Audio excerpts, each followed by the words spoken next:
Hello student, हम लोग पिछले आर्टिकल पे इस बात को पढ़ रहे थे। क्लास 12 का आर्टिकल था, केमिस्ट्री में से सॉल्यूशन था, पार्ट थर्ड। आज हम उसको स्टार्ट करते हैं। हम लोगों ने पिछले दो आर्टिकल्स में इस बात को पढ़ा कि विलयन किसे कहते हैं और विलयन की सांद्रता को किस किस रूप में रिप्रेजेंट किया जाता है।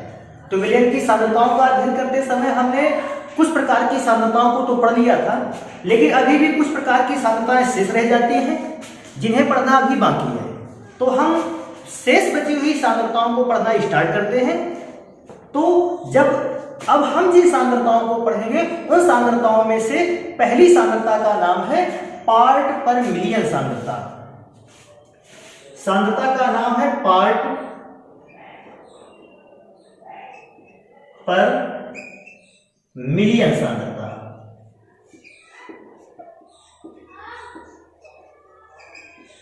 पार्ट पर मिलियन सांद्रता को, क्योंकि पार्ट पर मिलियन सांद्रता है, हम इसे ppm से भी लिखते हैं, ppm। अब पार्ट पर मिलियन सांद्रता को रिप्रेजेंट करने के लिए इसका एक विशेष फॉर्मूला है। अगर फॉर्मूले पर देखा जाए तो लगभग जितनी भी सांद्रताओं के फॉर्मूले आप लोगों ने पढ़े, विलय की अमाउंट को ऊपर लिखा गया है और विलयन की अमाउंट को लिखा गया है नीचे। सेम उसी तरह से पार्ट पर मिलियन सांद्रता को भी रिप्रेजेंट करने के लिए हम विलय की मात्रा को ऊपर लिखेंगे और विलयन की मात्रा को लिखा जाएगा नीचे। तो मैं अगर स्टार्ट करता हूं इसके फॉर्मूले को लिखना पार्ट पर मिलियन सांद्रता के, तो मुझे विलय पदार्थ की मात्रा को ऊपर लिखना होगा, विलय पदार्थ की मात्रा को ऊपर लिखना होगा और विलयन की मात्रा को नीचे लिखना होगा, विलयन की मात्रा। क्योंकि हमें पार्ट पर मिलियन कंसंट्रेशन निकालनी है। आपको याद होगा जब हमने प्रतिशत सांद्रता निकाली थी तो प्रतिशत सांद्रता को निकालने के लिए 100 का गुना कर दिया था। जब हमको आयतन ml में मिला और उसको लीटर में सांद्रता निकालनी थी तो 1 लीटर में 1000 ml होने के कारण हमने उसमें 1000 का गुना कर दिया। अब बात आती है पार्ट पर मिलियन सांद्रता में, क्योंकि हमें सांद्रता का मान मिलियन के टर्म्स में निकालना है, मतलब होता है 10⁶ या 10 बार। अभी एक चीज और इसमें से रह जाती है कि अगर आप विलय की मात्रा को ग्राम में लेते हैं तो आपको विलयन की मात्रा भी ग्राम में लेनी होगी, और अगर आप विलय पदार्थ की मात्रा को लीटर में ले लेते हैं तो आपको विलयन की मात्रा को भी लीटर में ही लेना होगा। अगर आप विलय पदार्थ की मात्रा को ml मिलीलीटर में लेते हैं तो आपको विलयन की मात्रा भी ml या मिलीलीटर में ही लेनी चाहिए। जिस यूनिट में विलय पदार्थ रहेगा उसी यूनिट में विलयन रहेगा। अगर मैं बात कर लेता हूं ऐसी सिचुएशन पे और मुझे पार्ट पर मिलियन पदार्थ की, पार्ट पर मिलियन सांद्रता की को परिभाषित करना होगा, हम आसानी से उसे परिभाषित करेंगे। जैसा कि कल कर रहे थे, सबसे पहले विलयन को पढ़ते थे, फिर उसकी अमाउंट को पढ़ते थे कि विलयन कितना तैयार किया गया है, इसके बाद पढ़ते थे कि उसमें विलय पदार्थ कितनी मात्रा में डाला गया है। ठीक उसी प्रकार आज हम सांद्रता की इस परिभाषा को भी पढ़ते हैं कि किसी विलयन के मिलियन का 10 लाख मिलियन मिलियन, हाँ 10 लाख आता है कि किसी विलयन के 10 लाख भागों में उपस्थित विलय पदार्थ के भागों की संख्या को उस विलयन की पार्ट पर मिलियन सांद्रता कहा जाता है। मैं इसको एक बार दोबारा से रिपीट कर देता हूं कि किसी विलयन के 10 लाख भागों में उपस्थित विलय पदार्थ के भागों की मात्रा को या विलय पदार्थ के भागों की संख्या को उस विलयन की पार्ट पर मिलियन सांद्रता कहा जाता है। अब ध्यान रखने वाली बात यह है, अगर मुझे सारी की सारी अमाउंट, विलय की अमाउंट, विलायक की अमाउंट और विलयन के अमाउंट को ग्राम में दिया गया हो तो हम इसका फॉर्मूला कैसे यूज करेंगे। तो देखो, अगर मैं मान लेता हूं थोड़ी देर के लिए कि यदि विलय पदार्थ की मात्रा को, विलय पदार्थ की मात्रा को अगर WA ग्राम माना गया है, ऐसा मैंने मान लिया कि एक विलयन को बनाते समय दो पदार्थों को यूज किया गया। पहला विलय पदार्थ A है और दूसरा विलायक पदार्थ विलायक पदार्थ B है। ऐसी सिचुएशन पर विलेय पदार्थ की मात्रा को मैंने WA से लिख रखा है, क्योंकि अभी मैं सारी यूनिट ग्राम में लेना स्टार्ट कर देता हूं, इसलिए WA। अब मुझे विलायक की भी मात्रा माननी पड़ेगी, तो मैंने मान रखा है विलायक की मात्रा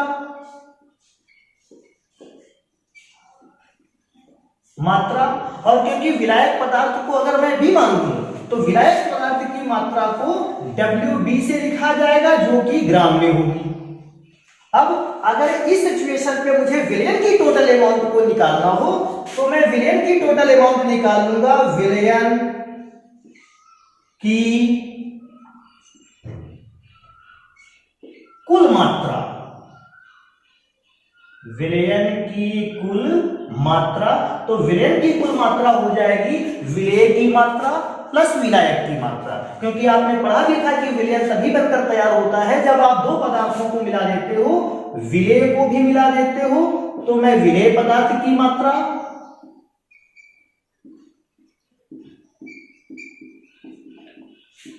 और विलायक पदार्थ की मात्रा,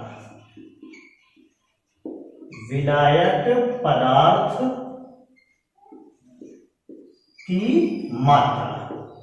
अब अगर मैं सारी वैल्यू यहां पर रख देता हूं तो विलेय पदार्थ की मात्रा को WA से लिखा गया है, इसलिए WA प्लस विलायक पदार्थ की मात्रा को WB से लिखा गया है, इसलिए WB। तो विलयन की टोटल मात्रा आ गई WA प्लस WB, क्योंकि विलेय की मात्रा और विलायक की मात्रा दोनों ग्राम में थी, विलयन की भी कुल मात्रा ग्राम में ही निकलेगी या हमें ग्राम में ही प्राप्त होगी।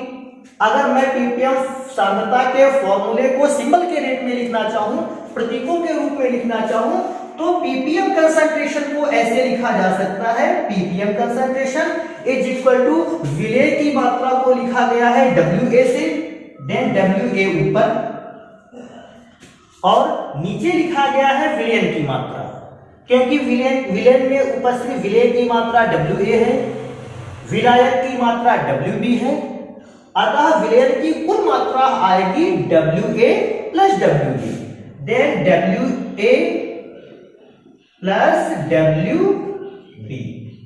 क्योंकि 10 लाख भागों में इस सांद्रता को ज्ञात किया जाता है, अतः हम इसमें 10 टू दी पावर 6 का मल्टीपल किए देते हैं।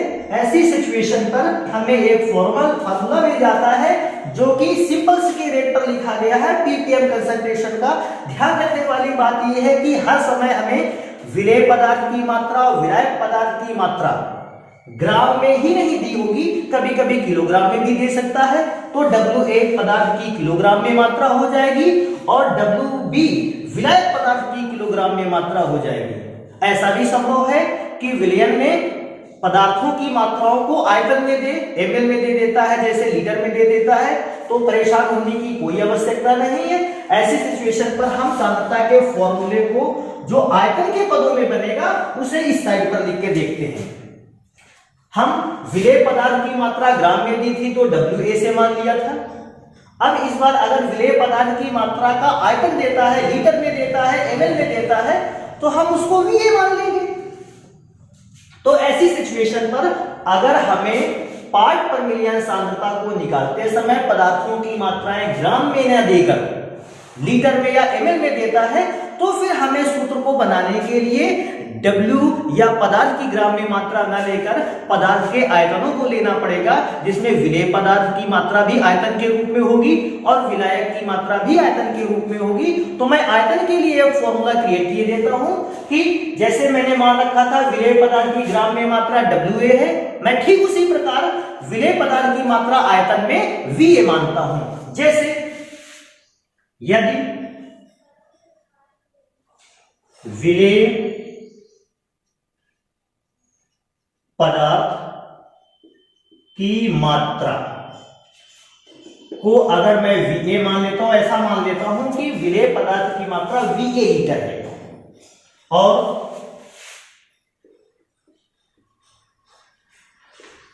विलायक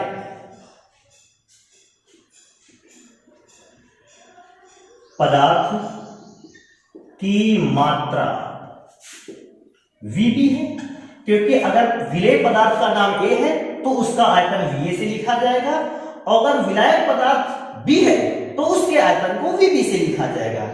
इस स्थिति में विलयन की कुल मात्रा को निकालने के लिए विलयन की कुल मात्रा, विलयन की कुल मात्रा को निकालने के लिए जैसे हमने विलेय की पदार्थ की मात्रा और विलायक पदार्थ की मात्रा को जोड़ा था, वहां WA WB था, अभी VA और VB है, तब हम इन दोनों के आयतनों को जोड़ देंगे और निकालेंगे VA विलेय पदार्थ का आयतन प्लस विलायक पदार्थ का आयतन। और जब दोनों आयतनों को जोड़ते हैं ऐसे सिचुएशन पे हमें कुल विलयन का आयतन प्राप्त हो जाता है। और अब अगर हम सिंबल्स के रेट में लिखना चाहें ppm सांद्रता का सूत्र, तो ये सूत्र कुछ इस प्रकार से होएगा, ppm सांद्रता बराबर ऊपर मुझको लिखना होता है विलेय पदार्थ की मात्रा, क्योंकि मेरे लिए विलेय पदार्थ की मात्रा VA है, हम ऊपर VA लिख देंगे, विलेय पदार्थ की मात्रा या विलेय पदार्थ का आयतन, और मुझे नीचे लिखना होता है विलयन की मात्रा। और आप सभी जानते हो एक विलयन तब बनता है जब आप विलेय और विलायक के आयतनों को या विलेय की मात्रा और विलायक की मात्रा को आपस में जोड़ देते हैं।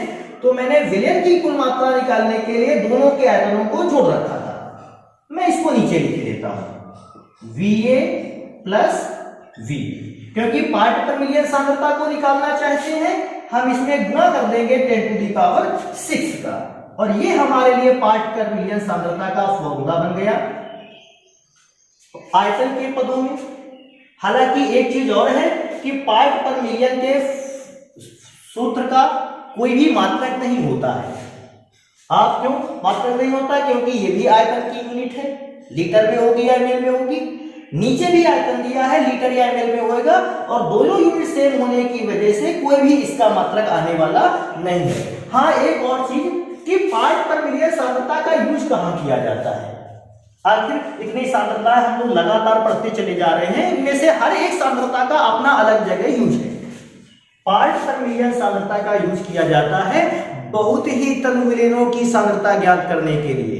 जो विलयन सांद्र होते हैं, गाढ़े होते हैं, जिनमें विलेय पदार्थ की मात्रा काफी ज्यादा होती है, उनकी सांद्रता को तो ग्राम पर लीटर सांद्रता से, नॉर्मलता से, मोलरता से ज्ञात किया जा सकता है आसानी से। लेकिन जिन पदार्थों की सांद्रता बहुत कम होती है, उन पदार्थों की सांद्रताओं को हम पार्ट पर मिलियन सांद्रता की सहायता से ही व्यक्त करते हैं। पार्ट पर मिलियन की सांद्रता तभी यूज में आती है जब किसी विलेय पदार्थ की सांद्रता का मान बहुत कम आता है, हम पार्ट पर मिलियन सांद्रता का यूज करते रहते हैं। जैसे अब इसका अर्थ भी चेक कर लेते हैं, पार्ट पर मिलियन सांद्रता का अर्थ क्या रहता है। जैसे कभी हमें कोई सांद्रता लिख के आ जाए तो हम उस पार्ट पर मिलियन सांद्रता को कैसे रिप्रेजेंट करेंगे या उसका अर्थ कैसे समझेंगे, तो हम इस बात को चेक करने के लिए उधर देखते हैं।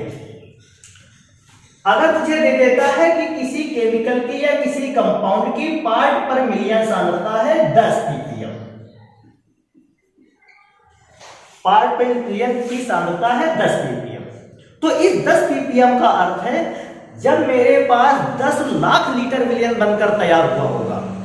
फिर एक बार मैं इसको रिपीट कर देता हूं, अगर किसी विलयन की या किसी केमिकल की सांद्रता ppm में ज्ञात करनी हो और 10 ppm आ जाए, तो उसका मतलब होता है कि जब मैंने 10 लाख लीटर विलयन लिया तो मुझे विलेय पदार्थ की मात्रा उसमें केवल कितने मिलीलीटर मिली है? 10 लीटर मिली है।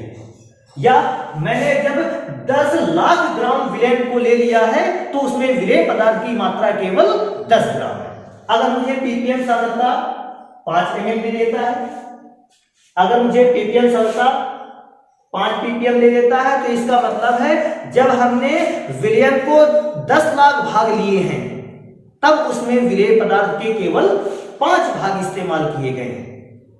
अगर आपने देखा होगा टूथपेस्ट में कैल्शियम फ्लोराइड, टूथपेस्ट में कैल्शियम फ्लोराइड की कंसंट्रेशन दे देता है कहता है 0.5 ppm। कैल्शियम फ्लोराइड की सांद्रता अगर 0.5 ppm दे देता है, इसका मतलब है कि जब हम लोग टोटल टूथपेस्ट 10 लाख किलो तैयार करेंगे, उसमें 0.5 किलो केवल विलेय पदार्थ होगा, कैल्शियम फ्लोराइड होगा, बाकी टोटल विलयन रहेगा। तो 10 लाख किलो टूथपेस्ट में केवल 0.5 किलो कैल्शियम फ्लोराइड है, बहुत ही छोटी अमाउंट में है, इसलिए हमने इसकी सांद्रता को ppm में रिप्रेजेंट किया। अब ppm सांद्रता के बाद को पढ़ लेने के बाद मुझे ऐसा है, उम्मीद है कि आप इस चीज को समझ गए होंगे। मैं नेक्स्ट टाइप की सांद्रता को पढ़ना स्टार्ट कर देता हूं। हम इसको मिटा देते हैं, आप इसकी स्क्रीनशॉट करके नोट कर लीजिएगा। तो ppm सांद्रता को हमने पढ़ लिया। ppm सांद्रता में ध्यान रखने वाली बात यह है कि अगर आप विलेय पदार्थ की मात्रा को लीटर में ले लेते हैं तो आपको विलायक और विलयन दोनों की मात्रा ही लीटर में चाहिए। अगर आप विलेय पदार्थ की मात्रा को ग्राम में लेते हैं तो विलेय पदार्थ की मात्रा को ग्राम में लेने की दशा में विलायक और विलयन की मात्रा भी ग्राम में होनी चाहिए। अगर आप विलेय पदार्थ की मात्रा किलोग्राम में ले लेते हैं तो आपको विलायक और विलयन की मात्रा भी किलोग्राम में ही चाहिए। अब हम नेक्स्ट टाइप की कंसंट्रेशन को पढ़ना स्टार्ट करते हैं। ये कंसंट्रेशन हमारे जीवन में बहुत उपयोगी भी है। इसका नाम है मोलरता।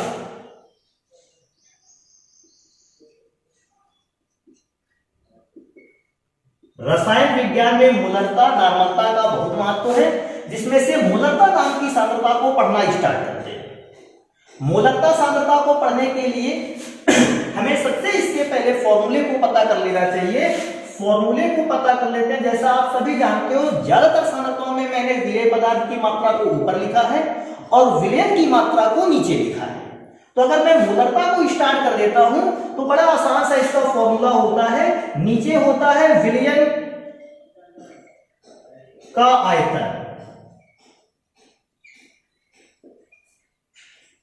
विलयन का आयतन आपको काहे में ले लेना है, लीटर में, और मुझे ऊपर रखना है विलेय पदार्थ की मात्रा। तो मैंने विलयन के आयतन को तो लीटर में ले लिया है और विलेय पदार्थ की मात्रा को विलेय पदार्थ के मोलों की संख्या, विलेय पदार्थ के मोलों की संख्या। अब मुझे ये बात तो समझ में आसानी से आ जाता है कि विलयन का आयतन लीटर में लेना होगा। विलयन 1 लीटर बनता है, 2 लीटर बनता है, 4 लीटर बनता है। लेकिन ये थोड़ा सा आर्टिकल अगर देखा जाए, ऊपर लिखी हुई लाइन विलेय पदार्थ के मोलों की संख्या, क्योंकि हमने आज तक पदार्थों को ग्राम में तौल कर देखा है, हमने पदार्थों को लीटर पर तौल के देखा है, हमने पदार्थों की मेजरमेंट मीटर में की है, इसलिए हमको वो स्केल बहुत आसान लगते हैं। लेकिन विलेय पदार्थ की मात्रा मोलों की संख्या में इस बार दे दी गई है, ये मुझे थोड़ा सा आर्टिकल कठिन लगता है, लेकिन कुछ भी कठिन नहीं है, क्योंकि आज तक हमने वस्तुओं का मापन जो है वो लीटर, किलोग्राम और मीटर में किया है, ये हमें आसान लगता है। हमने कभी भी पदार्थों का मापन मोलों की संख्या में नहीं किया है। लेकिन रसायन विज्ञान किसी भी पदार्थ की मात्रा को ग्राम और किलोग्राम में नहीं मानता है। रसायन विज्ञान अगर अपने पदार्थों की मात्रा को मेनली मानता है तो वो मानता है मोलों की संख्या के रूप में। हम लोग पदार्थों को ग्राम में तौलते हैं, रसायन विज्ञान अपने पदार्थों को मोलों की संख्या के रूप में रिप्रेजेंट करता है। तो सबसे पहले जरूरी ये बात भी है कि हम ये भी पढ़ लें कि हम मोलों की संख्या कैसे ज्ञात करेंगे, क्योंकि हमें तो ग्राम और किलोग्राम वाली यूनिट ज्यादा अच्छी लगती है। तो हम सबसे पहले उसको मोलों की संख्या में रिप्रेजेंट करके देखते हैं। तो मैं इधर लिख लेता हूं, थोड़े से रूल इधर की ओर है मेरे पास। अगर हमें किसी पदार्थ के मोलों की संख्या चाहिए होगी, कोई भी पदार्थ दे देता है, हम मान लेते हैं किसी पदार्थ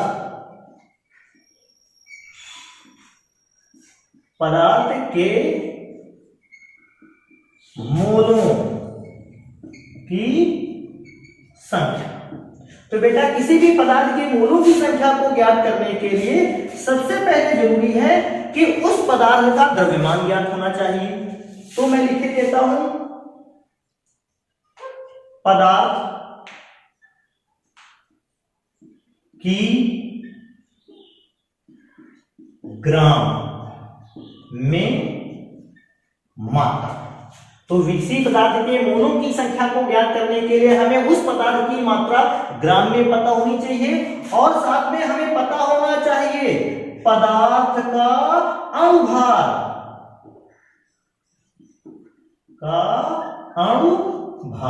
अगर हमें ये दोनों चीजें पता होती हैं तो हम आसानी से किसी पदार्थ के मोलों की संख्या को निकाल सकते हैं। हाँ, एक और जरूरी चीज, पदार्थ के मोलों की संख्या को निकालना है हम इसके फॉर्मूले को सिंपल के लैंग्वेज में भी लिख सकते हैं।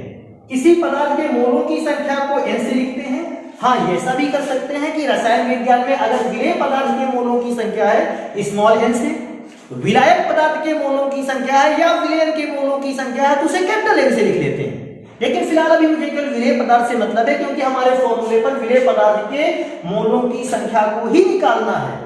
हम विलेय पदार्थ के मोलों की संख्या को निकालते हैं तो पदार्थ के मोलों की संख्या को स्मॉल n से लिख लेते हैं, पदार्थ की ग्राम में मात्रा को W से लिख लेते हैं और उस पदार्थ के अनुभार को लिख लेते हैं M से। अब मुझे W की अमाउंट दी होगी, तब हम पदार्थ के मोलों की संख्या को ज्ञात करेंगे। हाँ, अनुभार हमें निकालना आना चाहिए। क्लास 9th और क्लास 10th पे हमें पदार्थों के या रासायनिक पदार्थों के अनुभारों को निकालना सिखाया गया है। अनुभार को निकालने के लिए हमें उस कंपाउंड का, उस यौगिक का फॉर्मूला आना चाहिए। अगर हमें कंपाउंड का फॉर्मूला आता है तो आसानी से अनुभार की गणना कर सकते हैं। W का मतलब है पदार्थ की ग्राम में मात्रा और N का मतलब है अनुभार। अगर मुझे किसी केमिकल का अनुभार निकालने की बात कर देता है, कहता है कोई केमिकल दे देता है और हमसे कहता है इस केमिकल का हमको अनुभार चाहिए, मॉलिक्यूलर वेट चाहिए। जैसे कि मैं एक दो केमिकल्स का निकाल के दिखा देता हूं। जैसे मुझे कहता है जल का अनुभार क्या होगा, तो मुझे जल का फॉर्मूला आना चाहिए और मैं जल के फॉर्मूले का अनुभार निकालता हूं तो अनुभार को लिखते हैं N से। अगर जल का अनुभार लिखने के लिए कहेगा तो हम सभी को पता है हाइड्रोजन के एक परमाणु का भार 1 होता है, क्योंकि हाइड्रोजन के परमाणुओं की संख्या 2 है। अगर हाइड्रोजन के एक परमाणु का द्रव्यमान 1 होता है, 1 यूनिट होता है, तो 2 हाइड्रोजन परमाणुओं का द्रव्यमान 2 यूनिट होगा जाके, तो 2 हाइड्रोजन परमाणुओं के द्रव्यमान 2 यूनिट हो गया। अब ऑक्सीजन की बात आती है तो ऑक्सीजन का एक परमाणु है केवल, और ऑक्सीजन के एक अकेले परमाणु का भार होता है 16 ग्राम पर मोल। अगर मैं इसका 16 ग्राम प्रति मोल लिखता हूं तो टोटल इसका जो मॉलिक्यूलर वेट आता है 16 2 18 ग्राम प्रति मोल। अनुभार का मात्रक ही होता है ग्राम प्रति मोल। इस 18 ग्राम प्रति मोल से एक चीज और समझी जा सकती है कि अगर आपने कभी कोई केमिकल जल ले लिया है और आपने जल के 18 ग्राम को रखा है अपने पास, तो वो आपके लिए 1 मोल जल है। मैं दोबारा से इस बात को रिपीट कर देता हूं, यहां लिखा हुआ है 18 ग्राम प्रति मोल। 18 ग्राम प्रति मोल का अर्थ है 1 मोल जल में 18 ग्राम होते हैं। अब आसानी से आप इसको कैलकुलेट कर सकते हो कि अगर 1 मोल जल में 18 ग्राम पानी को लेना होता है तो 2 मोल जल में 36 ग्राम पानी को लेना होगा, 3 मोल जल में 54 ग्राम पानी को लेना होगा। अगर मुझसे कह देता है कि जल के मोलों की संख्या 1/2 है, तो ऐसी सिचुएशन पे उसका द्रव्यमान रहने वाला है 9 ग्राम पर मोल। अगर मैं इसी में से और किसी दूसरे केमिकल से के लिए अनुभार की गणना कर लेता हूं, तो मैं एक और केमिकल के अनुभार की गणना करके दिखा देता हूं, क्योंकि जब भी कभी आपके पास केमिकल चेंज हो जाएगा, जल के अलावा कोई दूसरा केमिकल ले लेंगे, उसका अनुभार भी चेंज हो जाएगा। ऐसा नहीं कि सभी केमिकल्स के लिए अनुभार 18 ग्राम पर मोल ही रहेगा। एक बार अगर फॉर्मूला चेंज हो गया, केमिकल चेंज हो गया, ऐसी सिचुएशन पे अनुभार भी चेंज हो जाता है, बदल जाया करता है। जैसे मैं स्टार्ट करता हूं, मेरे पास एक फॉर्मूला है, काफी फेमस फॉर्मूला है, जिसको हम लोग यूरिया के नाम से जानते हैं, NH2CO NH2। थोड़ा सा बड़ा लिख देते हैं, NH2CONH2। अगर मुझे इसका अनुभार निकालना है तो हम अनुभार को लिखते हैं M से, मॉलिक्यूलर वेट कहते हैं इसको। और अनुभार को लिखने के लिए मैं ऐसे भी इसको लिख सकता हूं कि मेरे पास नाइट्रोजन के 2 एटम हैं, एक इधर एक इधर। अब नाइट्रोजन के 2 एटम का मतलब है एक एटम का अनुभार होता है, अगर मैं देखता हूं 14। अब क्योंकि मेरे पास नाइट्रोजन के 2 परमाणु हैं, एक परमाणु का भार 14 ग्राम पर मोल, तो मुझे 2 परमाणुओं का भार लिखना होगा 28 ग्राम प्रति मोल।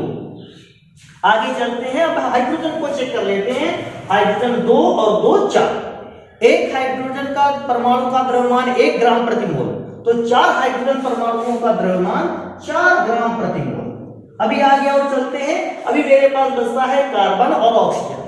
कार्बन का परमाणु भार होता है 12 ग्राम प्रति मोल, जबकि ऑक्सीजन के परमाणु भार होता है 16 ग्राम प्रति मोल। हमने इसको यहां पर भी यूज किया था 16 ग्राम प्रति मोल। अगर हम इन सभी को जोड़ देते हैं तो ऐसी सिचुएशन पे आता है 60 ग्राम प्रति मोल। इसका मतलब है जब भी मुझे कोई व्यक्ति यूरिया को लेने के लिए कहेगा और बोलेगा 1 मोल लेना है, 1 मोल यूरिया में 60 ग्राम होते हैं। 1 मोल यूरिया को लेने के लिए मुझे 60 ग्राम यूरिया को तौल लेना होगा, तब रसायन विज्ञान की लैंग्वेज पे वो 1 मोल रहेगा। अब आप इससे अंदाजा लगा सकते हैं 1 मोल यूरिया को लेना है तो 60 ग्राम यूरिया लेते हैं। आपको 2 मोल यूरिया लेनी होगी तो 120 ग्राम यूरिया। तो आप आसानी से किसी पदार्थ के परमाणु भार को निकाल के आप उस पदार्थ की ग्राम में दी हुई मात्रा को मोलों की संख्या में आसानी से कन्वर्ट कर सकते हो। अभी मैं इस पर बात करता हूं। अगर मैं इस पे फॉर्मूला अप्लाई कर देता हूं तो मेरे लिए फॉर्मूला थोड़ा सा चेंज हो जाता है। क्या चेंज होता है कि विलयन का आयतन का तो कोई फॉर्मूला जो लिखा है वही लिख देते हैं। यहां पर विलयन का आयतन, ये आयतन का है में रहने वाला है अभी लीटर। अब ऊपर लिखा था विलेय पदार्थ के मोलों की संख्या।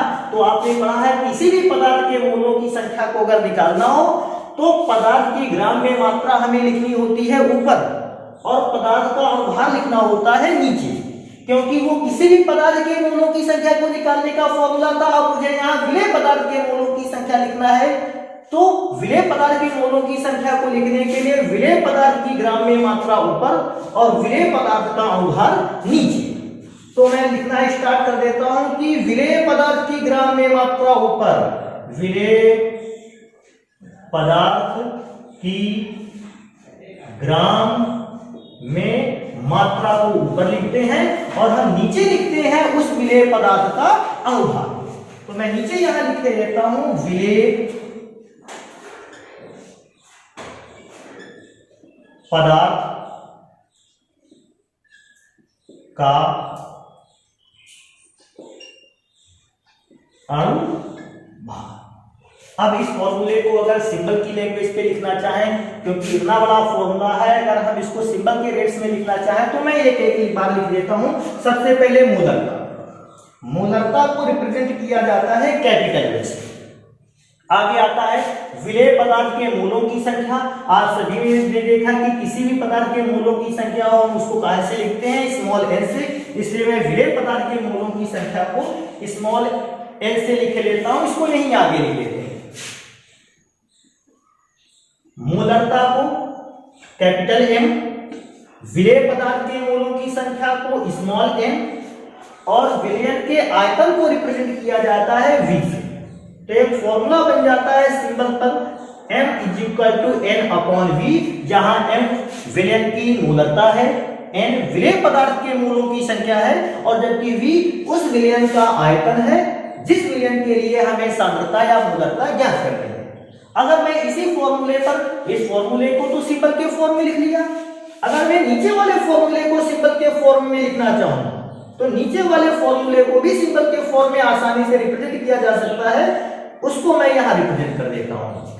फिर से एक बार बोला, क्योंकि ये भी मोलरता का फॉर्मूला है, मोलरता को हम कैपिटल एम से लिख सकते हैं = हमें विलेय पदार्थ की ग्राम में मात्रा लिखनी है और आप सभी जानते हो पदार्थ की ग्राम में मात्रा को हम काहे में लिख चुके हैं, स्मॉल w पर। अब नीचे आता है विलेय पदार्थ का अनुभार। आपको जैसा कि पता है विलेय पदार्थ का अनुभार काहे से लिखा गया है, स्मॉल m से। और लास्ट में आता है नीचे इनटू के साथ, मल्टीपल के साथ आता है विलयन का आयतन। तो मैंने विलयन का आयतन लिख दिया है v। ध्यान रखने वाली बात है ये दोनों भी जो सिंबल की लैंग्वेज में फॉर्मूले लिखे गए हैं इनमें ये विलयन का आयतन लीटर में दिया गया है। हाँ, इस सांद्रता पर एक नई चीज और हो सकती है कि विलयन का आयतन कभी कभी हमें लीटर में ना देकर ml में दे देता है। अब विलयन का आयतन लीटर में ना देकर ml में दे देता है तो आप ऐसा भी कर सकते हो कि उस ml को 1000 से डिवाइड करके उसे लीटर में चेंज कर सकते हो, इस फॉर्मूले को अप्लाई कर सकते हैं। लेकिन अगर आप उसे लीटर में चेंज नहीं करना चाहते और एमएल में ही रखना चाहते हैं और सीधे आंसर कैलकुलेशन करके आंसर निकालना चाहते हैं तो उसके लिए भी फॉर्मूला है, बशर्ते उसके लिए फॉर्मूला थोड़ा सा अलग है। फॉर्मूले लगभग ऐसे ही रहने वाले हैं, हम इन फॉर्मूलों को मिटा देते हैं, उधर वाले फॉर्मूले को आप उसको नोट कर लेंगे। हम अब इसी के फॉर्मूले लिख देते हैं कि जब आयतन एमएल में दिया हो और हमें ऐसा लगे कि हमें अब लीटर में चेंज नहीं करना है, हम डायरेक्टली इसको न्यूमेरिकल पे सॉल्व कर देंगे। तो हम इसको एक नए फॉर्मूले पे लिखे देते हैं। साथ में आपको केवल एक चीज चेंज करनी है कि आपको जो आयतन दिया गया है विलियन का वो लीटर में ना देकर एमएल में, लेकिन बाकी सारी यूनिट या राशियां जो है वो अपने ही स्थान पर रहेंगी। केवल आयतन लीटर में ना देकर एमएल में दे देता है। इसके लिए फॉर्मूला मेरा कुछ इस टाइप से बनेगा कि अब मैं आयतन विलियन का जो लीटर में ले रहा था उसको अब हम एमएल में कर देंगे। तो हम इसको ऐसे कुछ लिख सकते हैं कि विलियन का आयतन अभी जो आयतन लीटर में था अब आयतन हमको दे दिया है एमएल में, लेकिन मुझे विलेय पदार्थ के मोलों की संख्या को बिल्कुल भी चेंज नहीं करना है, इसलिए हम इसको बिना चेंज किए लिखे रहने देंगे। विलेय पदार्थ के मोलों की संख्या सांद्रता लीटर में दी गई थी, इसलिए हम उसको 1 के साथ मल्टीप्लाई करके लिख सकते थे। लेकिन अब मुझे मालूम है 1 लीटर में को अगर मैं एमएल में चेंज करना चाहता हूं तो 1 लीटर में एमएल की संख्या होती है 1000 एमएल। तो मैंने 1000 एमएल कर दिया, मैंने लीटर की यूनिट को एमएल में लिखा, तभी फॉर्मूले को मुझे 1000 से मल्टीप्लाई करना पड़ा, क्योंकि 1 लीटर पदार्थ 1000 एमएल के बराबर होता है। और मैं अगर इस दूसरे फॉर्मूले को लिखता हूं तो मुझे दूसरे फॉर्मूले पर भी ज्यादा चेंज नहीं करने होंगे। मुझे विलेय की मात्रा पर कोई चेंज नहीं करना है, और मुझे कहीं चेंज भी करना है तो केवल विलेय के आयतन में। तो मेरे लिए वो फॉर्मूला हो जाएगा, देखिए ऊपर कुछ भी चेंज होने वाला नहीं। विलेय पदार्थ की ग्राम में मात्रा, विलेय पदार्थ की मात्रा ग्राम में ही रहेगी। विलेय पदार्थ का अणुभार, इसमें भी कोई चेंज नहीं होना है, बस चेंज अगर होगा तो विलयन के आयतन में। तो अब विलयन का आयतन लीटर में ना लेकर एमएल में लिया जाएगा, लेकिन इस एमएल को सेटिस्फाइड करने के लिए हमें इसमें 1000 का गुना करना होगा।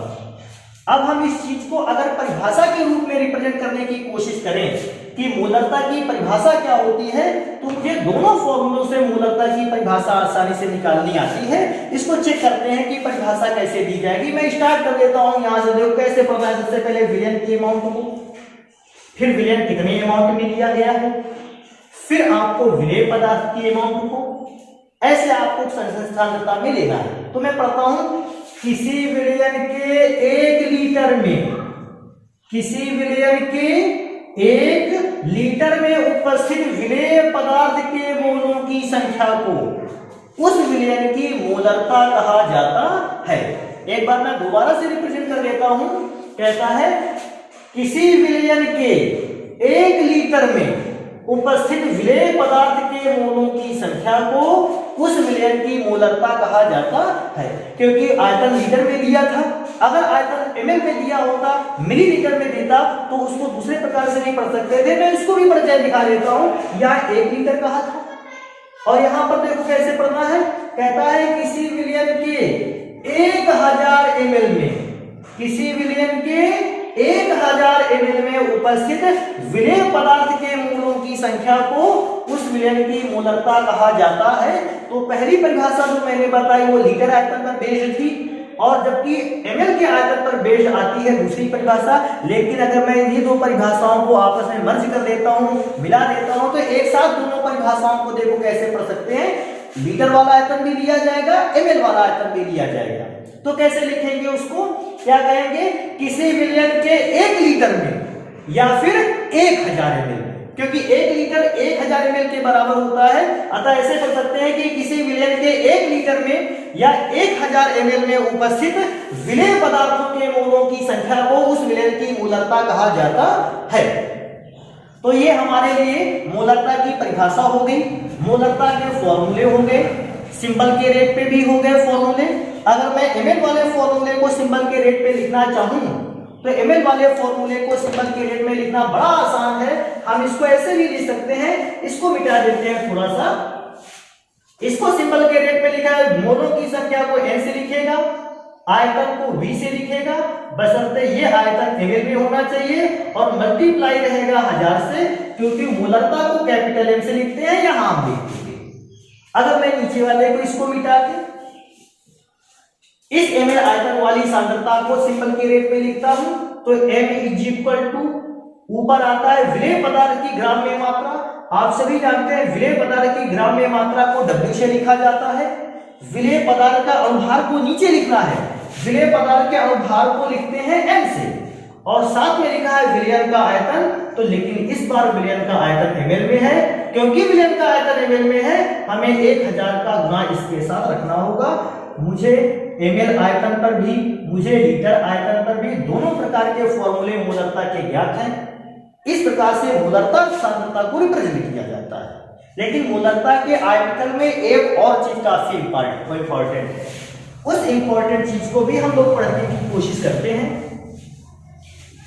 कभी कभी हमें ऐसी सिचुएशन भी दे देता है कि हमने एक ही केमिकल को 2 अलग अलग बर्तनों पर घोल रखा है। जैसे थोड़ा सा एग्जांपल ऐसे लेके चलते हैं। जनरली मेरे पास 2 बर्तन हैं,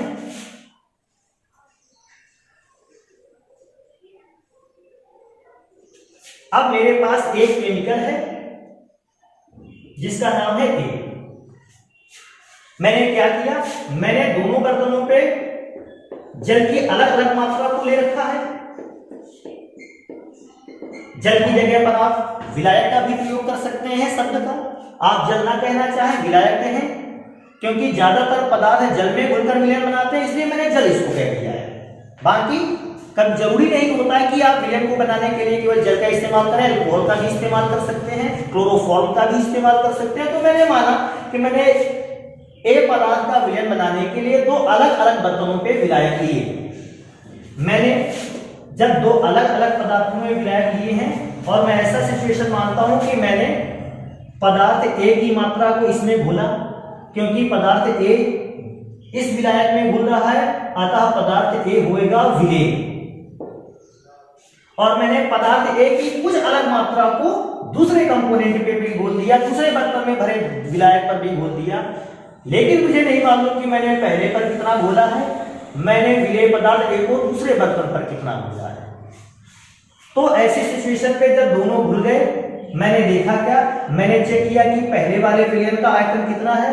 अगर मुझे पहले वाले विलयन का आयतन V1 मिलता है और मैंने चेक करने पर दूसरे वाले आयतन का विलयन का आयतन V2 मिलता है, तो इस बात से ये साफ रिप्रेजेंट करता है कि विलयन पहले वाले विलयन का आयतन अलग है और दूसरे वाले विलयन का आयतन अलग है। ऐसा भी हो सकता है दोनों विलयनों का आयतन आपस में सेम, क्योंकि मैंने विलेय पदार्थ ए की कुछ मात्रा को पहले विलयन पर, विलेय पदार्थ बी को दूसरे पर घोल रखा है। तो विलेय पदार्थ जब विलायक में मिलाया जाता है तो कुछ ना कुछ सांद्रता रिप्रेजेंट होती है। मैंने मान लिया जब मैंने पदार्थ ए को पहले पात्र में घोला तो जो सांद्रता निकल के आई, जो विलयन बना, उसकी सांद्रता m1 है। m1 मोलरता है जो कि पहले वाले विलयन की है, इसलिए मैंने उसको m1 से लिख रखा है। और दूसरे वाले पदार्थ पर या दूसरे पात्र पर जब मैंने विलेय पदार्थ ए को घोला तो उसमें भी तो कुछ विलयन बनकर तैयार हुआ होगा। मैंने माना उस विलयन की जो सांद्रता है वो है m2। मुझे 2 विलयन मिल गए। पहला विलयन, पहले वाले विलयन को मैं x मान सकता हूं, दूसरे वाले विलयन को x डैश मान सकते हैं। मुझे एक ही पदार्थ के 2 विलयन मिले। इन दोनों विलयनों का आयतन अलग अलग था, इन दोनों विलयनों की सांद्रताएं भी डिफरेंट थी। लेकिन अगर मुझसे कहे कि अगर हम किसी सिचुएशन पर आते हुए इन दोनों विलयनों को आपस में मिला दें तो वो जो नया विलयन बनकर तैयार होगा, इस विलयन पर भी एक टैप लगा दें और इस विलयन पर भी लगा दें और दोनों को आपस में मिला दें। तो दोनों को आपस में मिलाने से वो जो तीसरा विलयन बना है उसकी सांद्रता को कैसे ज्ञात किया जाए, तो उसकी सांद्रता को ज्ञात करने के लिए फॉर्मूला कैसे कैलकुलेट करते हैं, पहले इस चीज को चेक करते हैं। तो मुझे क्या करना होगा, मुझे इस विलयन की शक्ति निकाल लेनी है, इस विलयन की शक्ति निकाल लेनी है और जब मैं इन दोनों विलयनों को मिला दूंगा तो मुझे इस विलयन की शक्ति पता हो जाएगी। तो मैं स्टार्ट कर देता हूं, देखो कैसे। सबसे पहले मैं विलयन की शक्ति निकालता हूं। तो अगर मुझे विलयन की शक्ति निकालनी होती है तो किसी भी विलयन की शक्ति, विलयन की शक्ति, अगर विलयन की शक्ति की बात की जाए तो विलयन की शक्ति दो चीजों पर डिपेंड करती है। विलयन की शक्ति एक तो आयतन पर डिपेंड करती है और दूसरी सांद्रता पर डिपेंड करती है। जैसे मैं मान लेता हूं एक चीज को, आप जितनी ज्यादा शक्कर की सांद्रता जल में रखेंगे विलयन उतना ही मीठा होगा, अर्थात विलयन की शक्ति उतनी ही अधिक होगी। और आप जितना ज्यादा आयतन रखेंगे विलयन आपको उतना ही ज्यादा, आप विलयन जितना ज्यादा बढ़ा देंगे आपको विलयन उतना ही शक्तिशाली और बड़ी मात्रा में मिलता जाएगा। इसलिए विलयन की शक्ति मोलरता या सांद्रता पर भी डिपेंड करती है और आयतन पर भी डिपेंड करती है। और विलयन की शक्ति का फॉर्मूला होता है सांद्रता इंटू आयतन, सांद्रता इंटू आयतन। अगर मुझे पहले वाले x विलयन की शक्ति निकालनी हो, विलयन की शक्ति, तो मैं x वाले विलयन की शक्ति को निकालने के लिए x वाले विलयन की सांद्रता को और x विलयन के आयतन को आपस में गुणा कर दूंगा। x वाले विलयन की सांद्रता है m1 और इसकी सांद्रता है आयतन है v1। अब मुझे दूसरे विलयन की सांद्रता को ज्ञात कर लेना चाहिए। x डैश विलयन की शक्ति, इसकी भी शक्ति को ज्ञात करने का सेम फॉर्मूला सांद्रता इंटू आयतन, क्योंकि इसकी सांद्रता है m2 और आयतन है v2, इसलिए x डैश विलयन की सांद्रता है m2 इंटू v2। अब मुझे क्या करना है, इन दोनों विलयनों को आपस में मिला देना है। अब जब दोनों विलयनों को आपस में मिला देना है तो मुझे एक चीज सबसे पहले पहचाननी है कि ये जो दोनों विलयनों को मिलाया जाएगा तो ये तीसरा विलयन कितने अमाउंट में बनकर तैयार होगा या विलयन का टोटल आयतन कितना होगा। तो मैं देखता हूं आगे, मैं सबसे पहले एक चीज को निकालना चाहता हूं कि अगर मैंने दोनों विलयनों को आपस में मिला दिया तो मिश्रण का आयतन क्या होगा। मिश्रण का मतलब दोनों को मिला देने पर जो नया विलयन बनेगा उसका आयतन। तो अभी आप इसको देखते हो, पहला वाला विलयन v1 था, दूसरे वाले विलयन की आयतन v2 था। अगर आप दोनों विलयनों को आपस में मिला देते हो, जैसे v1 का मान अगर 4 लीटर होता है, v2 का मान 5 लीटर होता है, दोनों को मिलाने पर 9 लीटर विलयन बनता है।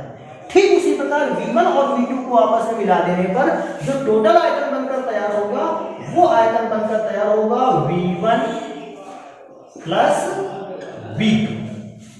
लेकिन अगर आप m1 सांद्रता और m2 सांद्रता के विलयन को आपस में मिलाते हो तो आपको सांद्रता का ज्ञान नहीं हो पाता है। दूसरा, हमें इस मिश्रण की सांद्रता ज्ञात भी करनी है, तो हम मिश्रण की सांद्रता को मान लेते हैं, माना मिश्रण की सांद्रता m है। अगर मिश्रण की सांद्रता को m मान लिया जाए तो क्योंकि हमने x और x डैश के विलयन को आपस में मिलाकर ये नया मिश्रण तैयार किया है, अतः इन दोनों विलयनों की शक्तियों का योगफल इस तीसरे मिश्रण की शक्ति के बराबर होना चाहिए। भाई हम लोगों ने किया क्या, x विलयन को और x डैश विलयन को आपस में मिलाकर इस मिश्रण को तैयार किया। इसका मतलब दोनों की शक्तियों का योगफल इस मिश्रण की शक्ति के अकेले बराबर होना चाहिए। तो अगर मैं इन दोनों की शक्तियों का योगफल इसकी शक्ति के बराबर रख देता हूं तो मुझे नीचे दिए गए मिश्रण की सांद्रता को आसानी से ज्ञात करने का मौका मिल जाएगा। तो देखो लिखते हैं, क्या लिखते हैं, मिश्रण की शक्ति बराबर x विलयन की शक्ति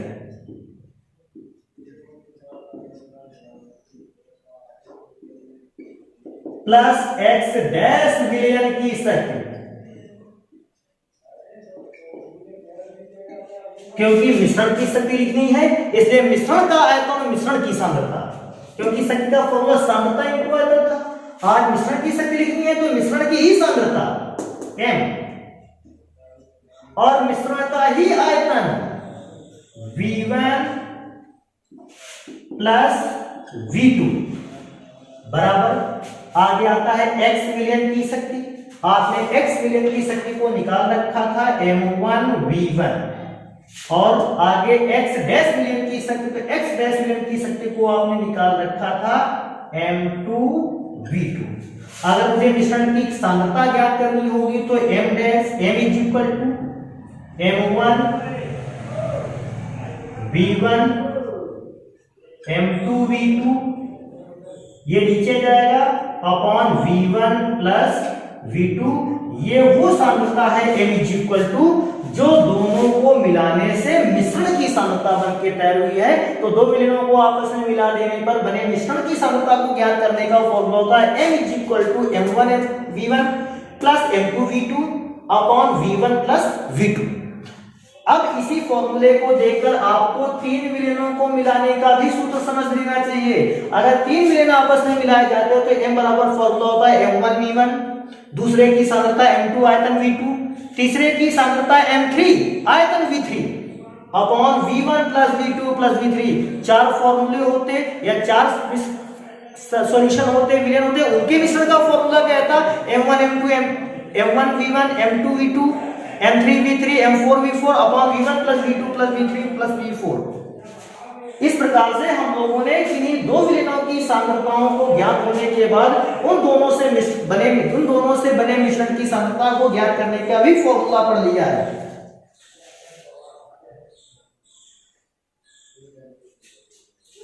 सांद्रता तो पढ़ लिया है, तो आज हम लोग इतना ही रखते हैं, बाकी के आर्टिकल को पढ़ते हैं कल। धन्यवाद।